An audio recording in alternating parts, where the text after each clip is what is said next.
Hari ini Bergesah Hukum akan bicara tentang hak imunitas avokat. Ini kita hadir narasumber yang luar biasa. Saksikan ya. Akan bicara sesuatu yang unik, yang mungkin menjadi pertanyaan kita bersama. Apa yang kita bicarakan, saksikan bersama. Ini adalah sesuatu yang harus ditentukan demi kehidupan masa depan para penegak hukum, khususnya avokat. Assalamualaikum warahmatullahi wabarakatuh. Rekan-rekan Bergesah Hukum, hari ini kami akan bercerita, bergesah tentang apa sih hak imunitas. Kehadiran co-host saya, Teguh Wong dan Mas Listio Sigit. Mas Listio Sigit. Mudah-mudahan tercerahkan.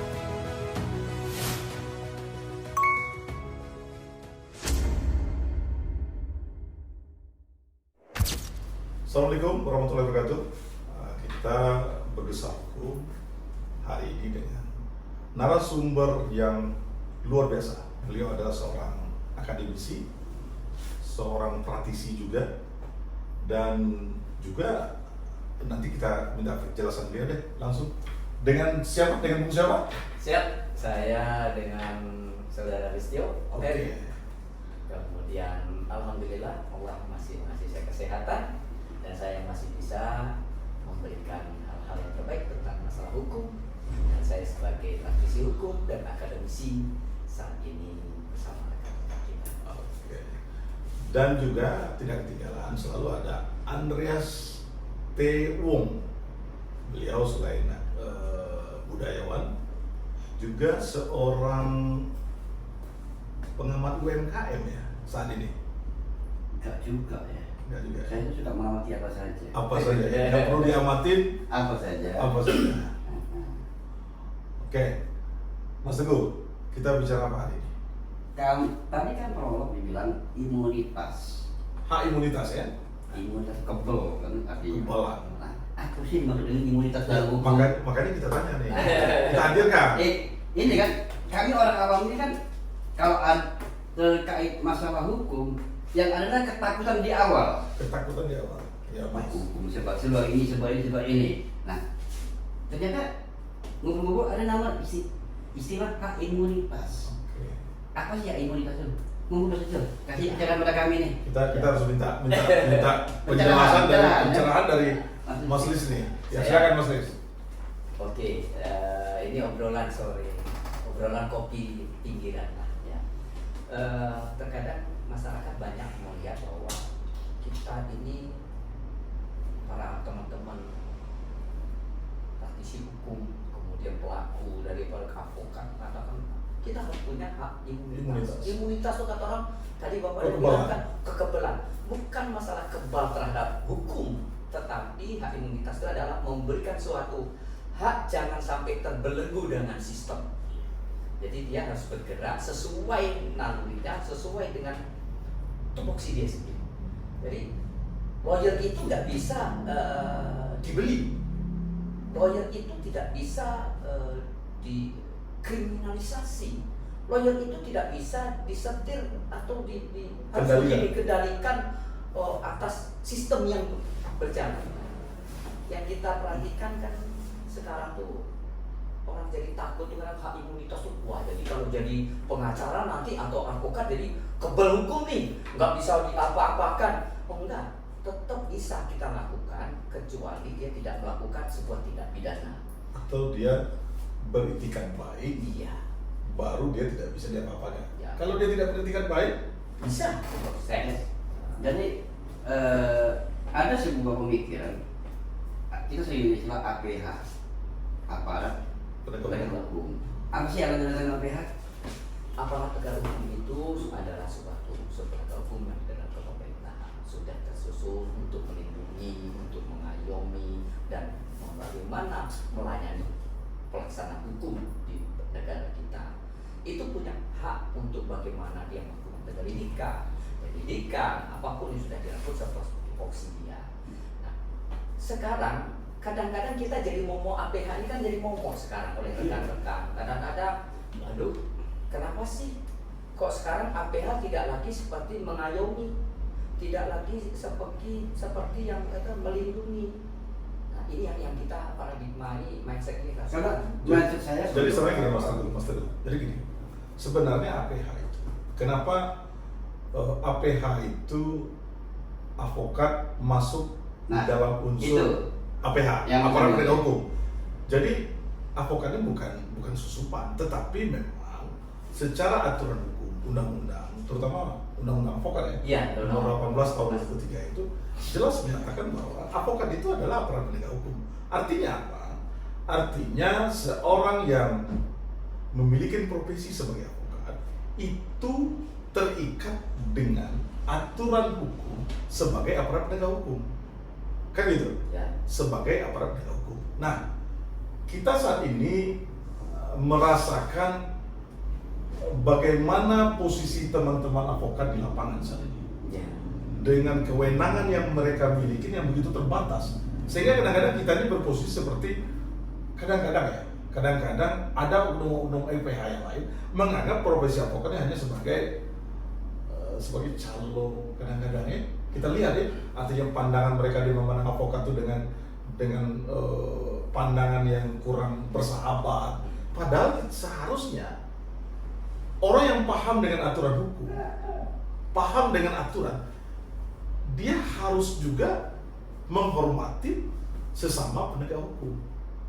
Karena kalau dipidana, kalau tidak ada advokat, bisa tidak hukum acara pidana itu dijalankan? Nggak berjalan. Artinya begitu pentingnya seorang advokat itu di hukum acara kita. Jadi gini, kita kan pandangan awam ya. Kita bicara itu apa yang kita polisi, jaksa, hakim. Terus bayangin gitu. Karena ada satu profesi yang namanya advokat, enggak masuk dalam memori kita. Mereka bilang advokat itu bagian dari penegak hukum. Bukan bagian. Salah satu ya. Jadi ada empat penegak hukum di Indonesia, empat unsur penegak hukum. Nah, dalam dinamikanya mereka dilindungi dengan hak imunitas tadi. Enggak. Jadi gini, hak imunitas itu didapatkan oleh seorang advokat ketika dia mendapatkan surat kuasa dari kliennya. Itu dinamika mulai ya. Iya. Jadi hak imunitas itu adalah hak yang didapatkan oleh seorang pengacara, seorang advokat ketika dia itu mengurus klien dia dengan niat baik. Jadi seorang advokat itu dia tidak bisa dituntut di luar maupun di dalam pengadilan. Benar. Itu dalam proses tadi ya. Dalam proses tadi. Tapi apakah seorang advokat itu adalah kebal hukum? Nah, itu seperti yang dikatakan oleh Mas Lis tadi. Kalau dia tidak memiliki niat yang baik, tentu juga dia bisa dihukum. Jadi dalam proses dia pendampingan klien dari awal sampai akhir, dia punya hak imunitas itu berjalan ketika dia mendampingi klien dengan niatan baik tadi. Harus ada contoh yang baik. Nah, sekarang rekan-rekan advokat sekarang ini lagi membuncah sebenarnya. Jadi ada semangat yang sama di kalangan advokat ketika saat ini DPRD Komisi 3 ya kan sedang membahas rancang kitab hukum acara pidana. Ya, kalau selama ini hak imunitas itu hanya didapatkan sebenarnya dari undang-undang tadi yang saya katakan dari undang-undang advokat tahun 2003 nomor 18 tadi, tapi sekarang dimasukkan di dalam hukum acara dan diberi juga ruang kepada advokat yang selama ini hanya dia mendampingi ya kan, tapi sekarang dia sudah bisa juga memberikan pandangan terhadap perkara hukum yang sedang disidik oleh polisi. Dia tidak hanya sekedar dia mendampingi saja. Nah, ini merupakan harapan dari teman-teman kita advokat agar pasal 140 yang kemarin yang sudah diketok oleh Komisi 3 dengan pemerintah dalam penyelesaian itu ini tetap disahkan nanti ketika rancangan kitab hukum acara pidana di dalam rencana undang-undang nanti. Dengan hak imunitas itu membuat kelegaan para advokat dalam melakukan pendampingan hukum segala macam tanpa ada warning bakal kena hukum juga gitu kan. Betul. Jadi inilah yang Mas Lis katakan tadi. Seorang advokat dia tidak terintervensi ya. Dia diintervensi, Diintervensi, dikriminalisasi. kriminalisasi. Itulah karena kita harus ada namanya hak Atas tadi. masuk ke dalam kitab pidana. Kita buku acara pidana. Itu yang kita harapkan, itu sangat berharap ya. Karena salah satu, tapi ya tentu kita harus perhatikan satu lagi. Banyak masyarakat ini belum tahu. Ya benar. Masyarakat ini belum tahu. Advokat itu apa? Pengacara itu apa? Tahunya advokat dan pengacara itulah dampingi pada saat dia bermasalah saja. Tapi fungsi tugasnya tidak tahu. Padahal fungsi tugas seorang avokat itu hampir sama dengan di kepolisian, hampir sama dengan kejaksaan. Dia melakukan penyelidikan, dia melakukan penyidikan, dia melakukan investigasi, itu semua dilakukan oleh avokat. Kalau tanpa itu pun semua avokat juga tidak, itu namanya avokat-avokatan. Ya.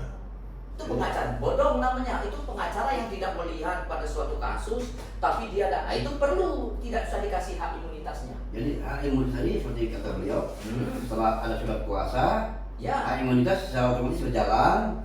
Ya. Si advokat bisa melakukan investigasi, bisa melakukan Oh, apa, ya benar. dan dia terlindungi gitu. Benar. Tidak jadi liar atau abal-abal ya. Nah, jangan ada batasan. Kan sekarang ini lawyer itu kan ada batasannya.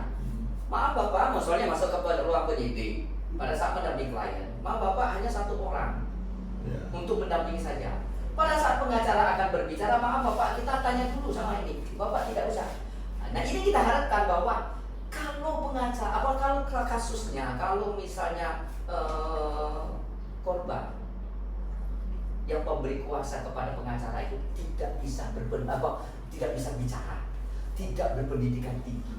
Pada saat dia dicecar pada sebuah pertanyaan yang tidak nyambung, di luar konteks dia tidak nyambung, maka tugas lawyer lah yang mendampingi, menjelaskan, dan itu harus diterima oleh teman-teman yang melakukan penyidik. Jangan, oh tidak bisa, jangan ini. Nah, ini yang harus kita gali dari awal. Banyak masyarakat kita ini masih buta. Nah, sudahlah, karena beberapa oknum yang melakukan perbuatan misalnya, gampang lah itu. Oh sama pengacara itu gampang dah. Ya. Nanti bisa selesai itu masalah. Belum tentu. Nah, makanya masyarakat luas harus tahu dulu tugas seorang pengacara dan lawyer itu apa. Itu penting. Karena jangan sampai pengacara dan lawyer itu dikatakan orang ya karena perbuatan oknum ini jadi maklar kasus. Betul. Kita nggak mau, saya pernah dengar itu ada para teman-teman akademisi menyatakan, masih kamu jadi maklar kasus. Nah, bukan dia sebagai lawyer yang diambil orang, tetapi dia dikatakan sebagai masih jadi maklar kasus. Karena dia bekerja sama dengan teman-teman oknum melakukan sebuah ramuan terhadap kasus tadi, hingga kasus menjadi sebuah jual beli. Nah, kalau bagi saya berharap suatu saat kalau hak imunitas ini menjadi sebuah undang, itu kelegaan bagi para teman-teman penegak hukum, khususnya di pengacara atau advokat. Karena inilah yang diharapkan ya sebesar-besarnya.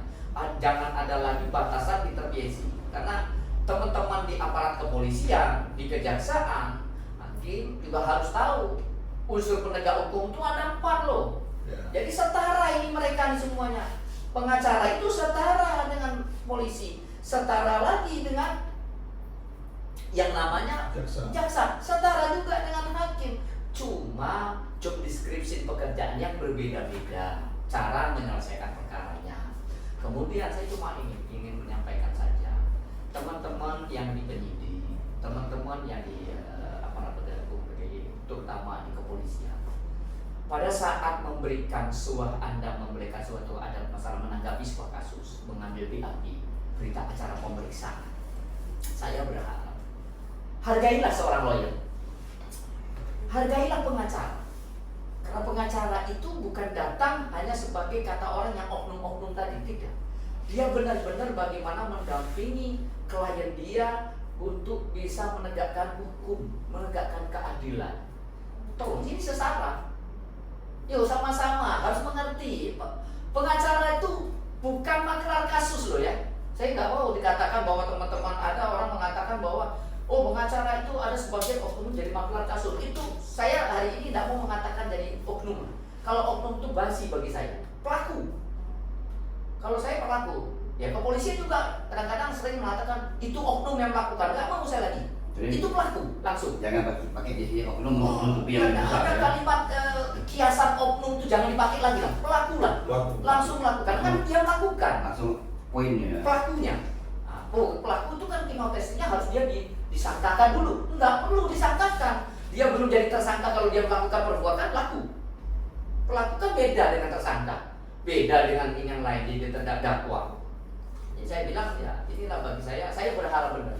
Saya sangat berharap hak imunitas ini untuk teman-teman pengacara. Jadi Mas Ya siap. Mas Lis, Izin. ini kan secara politik hukum, Ya. politik hukum negara pemerintah dengan DPR RI, Komisi 3 maksudnya, ini sudah memasukkan Ya. pasal itu Ya. di pasal 150 di rancangan kitab hukum acara pidana. Ya. Ini tinggal disahkan saja. Ya. Artinya apa? Artinya kan ini angin segar bagi teman-teman advokat. Ya. Meskipun sebenarnya kita juga sudah ada cantolannya itu di pasal di Undang-Undang Nomor 18 Tahun 2003 tentang advokat itu.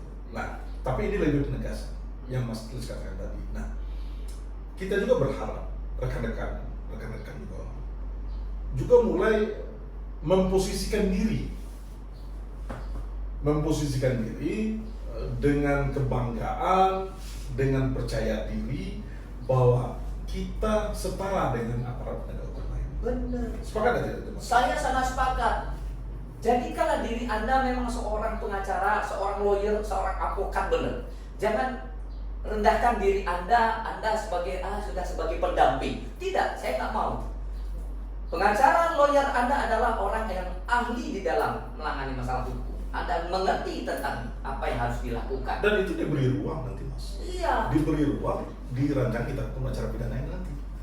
Bahwa advokat nanti bukan hanya sekedar pendamping tadi, Iya, hanya jangan. sekedar mendampingin, mendengarkan, dan nanti Administrasinya. dibatasi. Tetapi dia sudah bisa action nanti. Dia mempertanyakan tentang pasal yang dikenakan. Dia nanti bisa nanti membantah, mendebat nanti pertanyaan-pertanyaan yang menjebak nanti kliennya Ya. yang memberikan kuasa. Nah, ini yang saya bilang tadi, yang saya katakan tadi. Artinya kita berharap rekan-rekan kita para penegak hukum yang lain bisa melihat ini sebagai sebuah politik hukum negara kita yang menempatkan para penegak hukum sejajar, sehingga keadilan yang diharapkan oleh masyarakat yang mencari keadilan itu bisa didapatkan dengan proses. Tapi ini juga sedikit konteks dengan adanya pola imunitas. Sepakat nggak kita bahwa negara ini sedang menuju negara hukum? Kalau menuju, saya rasa Ke arah sana. Hukum akan menjadi kita sudah Kita negara hukum, kita negara hukum, Iya. kita memang negara hukum. Oh, saya menegakkan hukum sebagai panglima itu. Iya, kita sudah negara hukum.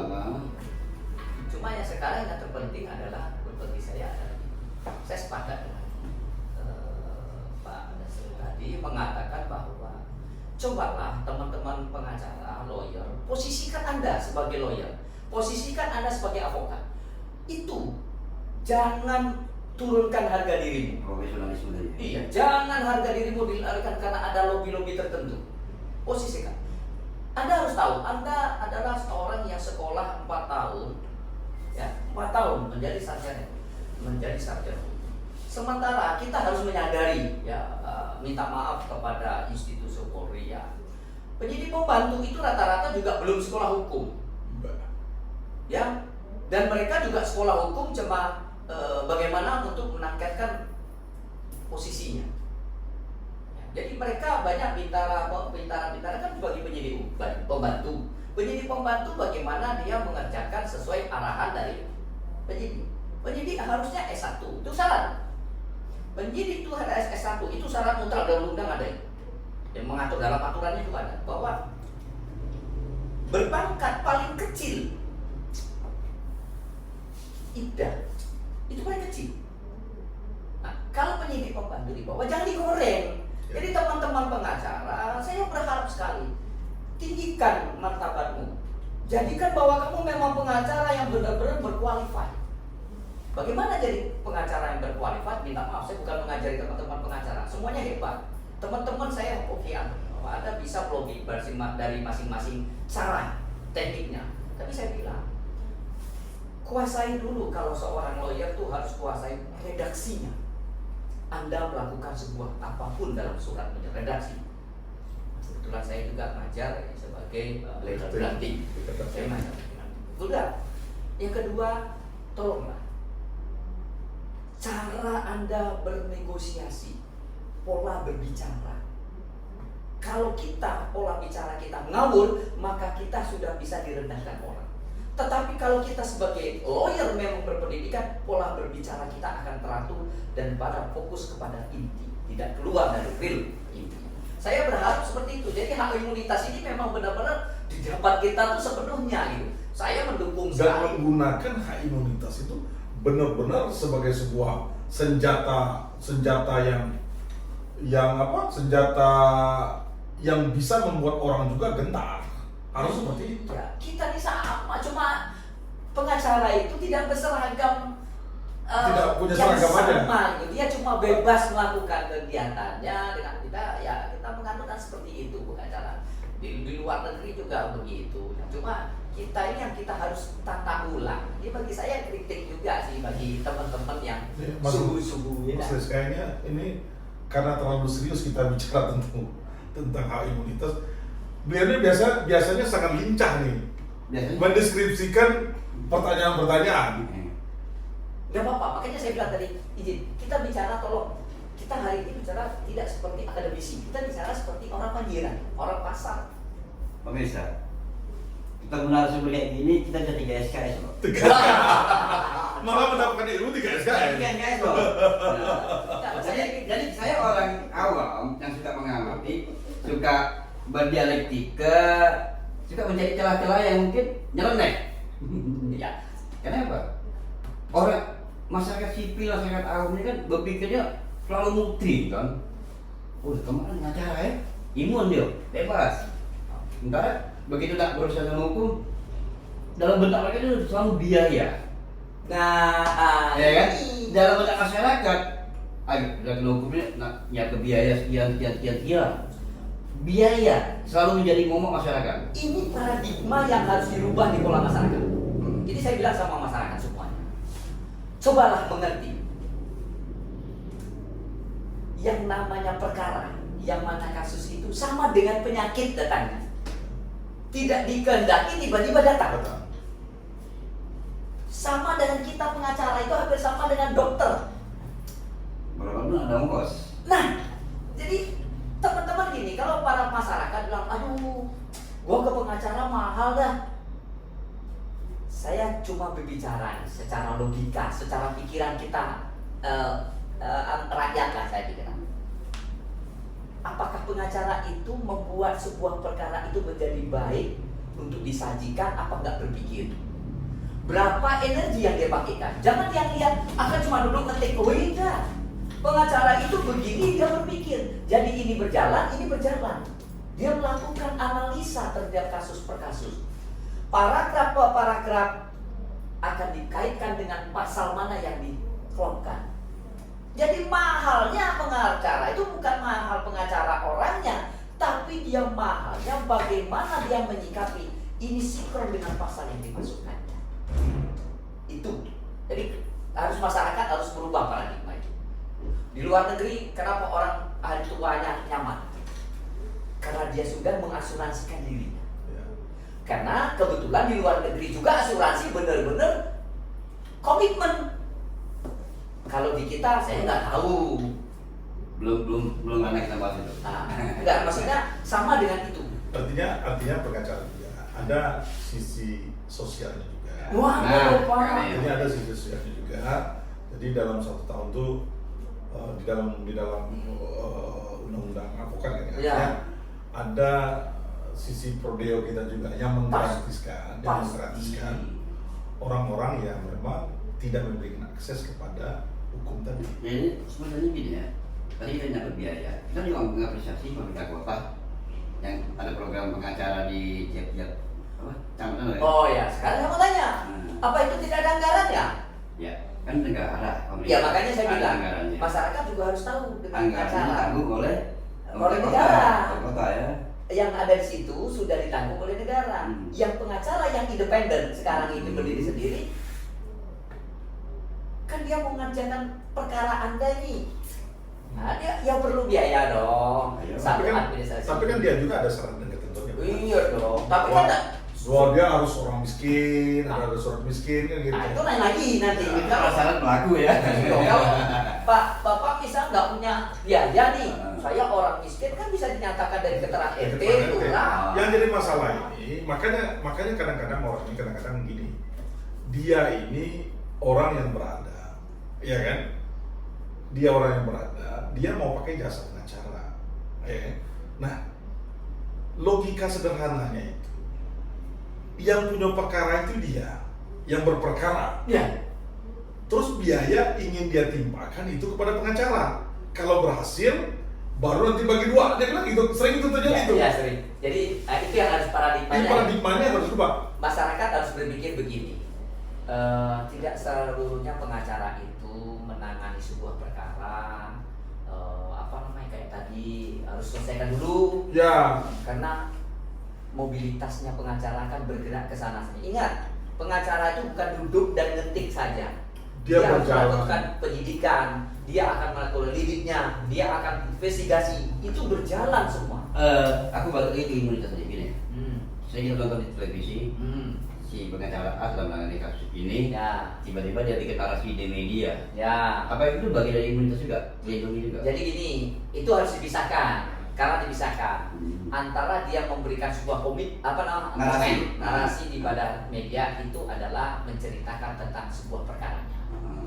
Hak imunitasnya di mana? Dia berhak bicara di depan publik. Boleh, itu haknya diberikan. Ada. Kemudian dia memberikan keterbukaan publik, itu ada undang-undangnya. Dia boleh memberikan keterbukaan. Ini saya bilang, saya tadi ke sana, tiba-tiba penyidiknya begini, ini boleh dia menyatakan itu. Itu dia menyampaikan kepada masyarakat bahwa ini loh. Dan kita yang di dalam sebagai aparat penegak hukum yang dalam penyidikan, baik di kepolisian yang menyatakan kepolisian, berilah informasi yang sesungguhnya. Kalau memang belum dikerjakan, ya belum dikerjakan. Kalau sedang dikerjakan, bilang sedang dikerjakan. Kalau sedang dipending, ya belum dipending. Kalau sudah masuk ke ruangnya, belum ada atensinya, ya belum atensi. Clear. Jadi kita juga pengacara akan menyampaikan kepada klien itu enak. Karena pengacara itu, yang pengacara yang benar biasanya dia membuat berita acara perkara. Perkembangan perkara itu dibuat dan disampaikan ke kliennya. Pertemuan kedua, ketiga, keempat ini perkembangannya. Hingga itulah menenangkan sebagai seorang klien. Klien itu. Gue tenang dah, senang pengacara itu ada perkembangannya begini-begini. Kalau tidak ada perkembangan, pengacara jangan marah-marah. Kalau klien nanya, Pak gimana? Oh kaget, baru di itu. Aku sibuk. Lagi sibuk. Banyak gawe aku nih. Banyak nih penumpuk. Nah itu nggak boleh. Tidak profesional ya. Oh itu nggak boleh. Kalau bagi saya itu nggak usah kasih hak imunitas kalau seperti itu. Ya kenapa? Ini kan hak imunitas ini baru general sifatnya. Ya. General untuk keseluruhan, umum sifatnya. Bagi saya yang terpenting itu tadi paradigma masyarakat harus dirubah. Perkara masalah itu datang seperti sakit. Jadi sebelum itu datang, cepat-cepat antisipasi. Ini contoh, para teman-teman pengusaha, para teman-teman yang punya toko, punya UMKM, guide-lah pengacara-pengacara sebagai konsultan hukumnya. Itu wajib bagi saya. Jangan Anda ada perkara baru cari. Biayanya pasti mahal. Pasti mahal. Kalau Anda sudah antisipasi dulu. Kasar saya bilang melihara avokat ya. Kalau saya bilang kerjasamalah jasa pendampingan hukum ini, jasa hukum ini kepada teman-teman. Sehingga nanti memudahkan usaha dia juga. Memudahkan. Pengacara itu sudah tahu awalnya usaha bapak ini bekerja ini gampang menyelesaikannya. Tapi kalau dia baru akan menyelidiki ulang, itulah yang membuat biaya itu mahal. Toh investasi itu kan mahal ya. Cuma saya bilang, kalau bekerja sama dengan pengacara 1 tahun, Pak saya bayar 1 tahun bisa nggak? Bisa. 1 tahun bayar berapa sih? Bayar paling 20 juta. Dibayar misalnya yang paling murah pengacara setahun 20 juta. Oh kalau gitu per bulan. Oke, per bulannya Bapak bisa berapa? Pak 2 juta boleh nggak per bulannya? Mungkin ada nego dengan baik pengacara yang profesional dan punya hati. Dia bilang boleh-boleh saja, kan melihat usaha. Tapi kalau Bapak, Pak Teguh punya proyek besar, punya pabrik besar, Pak saya cuma 2 juta boleh nggak? Tutup aja usahanya. Kan gitu. Anda sudah berpikir omset yang besar harus perlindungannya besar. Asuransinya itu ya. Itulah namanya. Lindungilah diri Anda sekarang dari sekarang. Ini kayaknya saya promosi pengacara ini akhirnya. Jadi Dan ini semacam edukasi kepada masyarakat. Iya, Kita saya- memberikan edukasi. Iya. Artinya selama ini teman-teman kita pengacara, masyarakat para pengusaha, yang profesi lain, kadang-kadang melihat pengacara itu tadi hanya sebatas pandangan umum yang dikatakan oleh Mas Teguh tadi. Nah. Ini bukan bagian dari aparat penegak hukum. Nah, Kan gitu. iya. Sehingga dengan adanya podcast Bergesah Hukum ini bisa memberikan informasi nih, edukasi bahwa pengacara itu adalah penegak hukum. Oke. Membuat jadi menarik. Ini berusaha. Saya kelompok UMKM, kelompok ya, bukan usaha individual. Berkelompok membuat perserikatan misalnya UMKM A. Lebih enak ada satu pengacara mendamping gitu kan. Harus ada. Untuk ngomong seluruhnya kan. Iya. Jadi Kalau punya asosiasi, Iya. kalau UMKM-nya sendiri-sendiri harus sendiri-sendiri. mereka yang berasosiasi Iya. ada lawyer satu. Jangan tunggu nanti punya masalah baru cari pengacara. Jalinlah hubungan kerja sama hukum, jasa hukum sama pengacara dari sekarang, dari sedini mungkin. Karena itu baik. Dan hubungan komunikasi itu bukan sebatas kalau lagi ada Oh, masalah. enggak. Diskusi Berjalan. ngobrol. Maka Karena ada kadang-kadang namanya pandang hukum, kita memberikan namanya pandang hukum. Iya. Artinya ada hal-hal yang menyangkut usaha dia. Ya fungsi itu tetap jalan. Dia bisa bertanya, iya. ya kan? Hmm. Dia bisa mempertanyakan itu. Ini ada hal-hal yang terjadi nih. Bagaimana menurut pengacara? Itu bisa kita kasih pandang hukum. Sehingga apa? Sehingga ketika dia dalam menjalankan usaha dia, itu dia tidak melanggar hukum. Kadang-kadang kan gini nih. Prinsip pengusaha itu kita lihat kan yang penting kita deal dulu nih.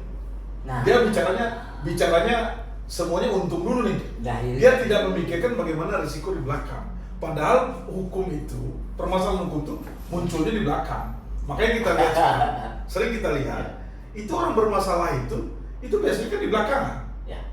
Makanya dari awal ketika membangun komitmen berusaha, akan melakukan usaha, Dalam semangat. itu benar-benar teliti, salah satunya terkait dengan aturan hukum ini. Ya kan kita kan sekarang sudah dalam narasi dokumen ya. Mm-mm. Nah, kalau dokumen tertulis formal itu penting orang hukum ada di dalam. Sekarang saya tanya, orang UMKM membuat apakah benar redaksi Anda misalnya buat surat menyurat yang benar? Belum tentu. Makanya. Itu makanya saya bilang, dari awal saya bilang, nggak usah tabu, nggak usah malu takut sama teman-teman pengacara, besar biaya dan sebagainya. Bisa dikondisikan kepada mereka masing-masing. Atau nanti bisa langsung hubungi rumah hukum keadilan ya. Nah, Banyak pengacara di sini. misalnya salah satu, ini misalnya, ini bagi kalau ada yang di desa mendengarkannya, Pak Kades itu lebih baik kerjasamalah dengan rumah hukum yang namanya Baja Sriwijaya. Nanti kita buka yang namanya rumah hukum di sana di desa. Setiap satu desa satu rumah hukum. Dan itu nanti kita mendidik anak satu menjadi tegak di situ. Di setiap Dari desa. paralegal. Jadi setiap desa itu ada satu paralegal yang akan berkomunikasi nanti dengan para lawyer. Itu baik. Pada saat penanganan perkara, kamu tidak perlu ditakut-takuti lagi dengan orang lain. Kamu kali, kalau ini maling, kamu tidak perlu. Ini yang makanya kembali kepada permasalahan kita tentang hak imunitas tadi. Itu kan tadi teman-teman para pengacara ini sudah ada hal yang terbaik nih.